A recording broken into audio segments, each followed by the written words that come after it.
Hello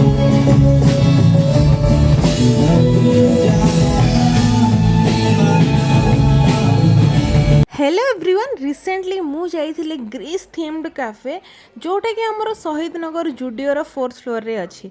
तो चलतु देखा सेठी कौन कौन अच्छे और से दिन तांकर थिला ग्रांड ओपनिंग से बहुत क्यूट सा एमती लाइव म्यूजिक आपण माने देखिया को पाई पार थांदे से दिन तो बहुत गहली भी थिला। देखो डिमांड केते लोक मानकर एते लोक जाइथिले एही कैफे रे जुआडे भी गले जोठी भी देखिले ना केते क्यूट क्यूट सब थीम रे बना हैछि। आउ आपण माने टोटल डिसअपॉइंटेड हेबेनी किछि भी फोटोस वगैरह वीडियोस वगैरह क्लिक करिया पई माने every corner has its own cuteness.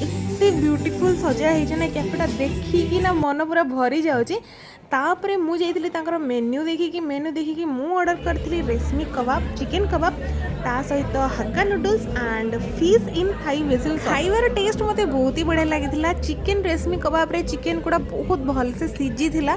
मते ना टिके भल वेल कुक्ड फूड भल लागे टिके माने एमती भल से सिजी थिबो सेमती ता सहित हक्का नूडल्स भाई एते देइथिले तो मु खाई पालेनी पार्सल नेकी आसिली। तापरे आजिरो सोस टपर थिला fish in Thai vessel sauce taste मु कोन कहबी पूरा क्लास थिला। मु तो गोटे स्टार्टर खाई की पुणी जाउथली टिके वीडियो बने दोथली एमती पुणी टिके म्यूजिक सुनि दोथली बाहर सब टेबल बुक थिला सेति पय मु भितरे बसिया पय प्रिफर कली। आपण भितरे भी बसी पारिबे बाहर भी बसी पारिबे। बाहर रो एम्बियंस जेति की क्यूट भितर रो एम्बियंस भी बहुत ही क्यूट। आपण माने टोटल डिसअपॉइंटेड हेबेनी। कम जगह रे एमती मते सुजोग मिली छी जो दिन मु ग्रैंड ओपनिंग रे जाई पारिबी तो मते एठी जाय की बहुत ही खुशी लागला। एमती रे मु बहुत दिन रो देखुली जीबी बहुत सारा वीडियोस देखुली तो खाइबा एम्बियंस सब मते बहुत बढ़िया लगिला। आपण भी थोड़े जाइए निश्चय विजिट करंतु जोटा कि होची हमर ब्लांको शहीद नगर जुडियो जोठी अछि जुडियोर पूरा 4th फ्लोर को आपण पळेबे और सेठी ए रेस्टोरेंट आपण माने पाई परिबे। की ओपनिंग दिन जाइथिले मते कमेंट सेक्शन रे जणेबे आ काहा को कोन डिश भल लागिला।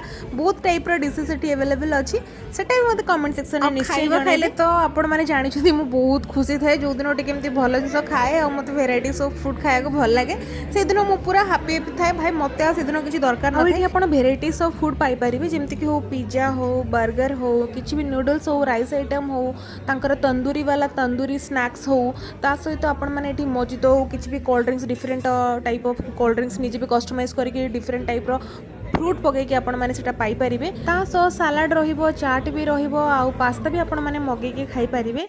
तो बस आज भिडियोटा आपण मानक केमती लागला मते कमेंट सेक्शन में निश्चय कहिबे। आ ब्लांको आज पर्यंत कि विजिट कर सारी से भी कमेंट सेक्शन जनइबे। तो आज एति वीडियो भल लगी थोड़े निश्चय लाइक शेयर एंड सब्सक्राइब करंतु। पुणी देखा आ गोटे नुआ वीडियो रे till then tata bye bye and नमस्कार। Thank you so much for watching.